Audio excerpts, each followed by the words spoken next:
डेरा इस्माइल खान खैबर पख्तूनख्वा सूबे जे ज़िले डेरा इस्माइल खान में कस्टम एहलकारनि ते नामालूम माण्हुनि फायरिंग करे ॾिनी, जंहिंजे नतीजे में 2 कस्टम एहलकार शहीद जॾहिं त 4 ज़ख़्मी थी पिया। DSP हाफ़िज़ अदनान मूजिब कस्टम एहलकारनि ते फायरिंग जो वाक़ियो पार्क टूल प्लाज़ा भरिसां पेश आयो। उन ॿुधायो त नाके ते गाॾी में वेठल कस्टम एहलकारनि ते नामालूम हमले आवरनि फायरिंग कई ऐं फ़रार थी विया। फायरिंग सबबि 2 कस्टम एहलकार थॾे ते शहीद जॾहिं त 4 ज़ख़्मी थी पिया।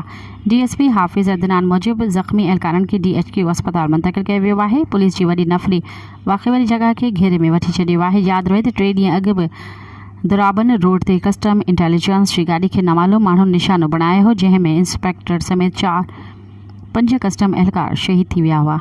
मज़ीद ख़बरनि ऐं तफ़सीलात लाइ विज़िट कयो असांजी वेबसाइट www.awamiNewsHD.com ऐं ॾिसंदा रहो अवामी न्यूज़ HD।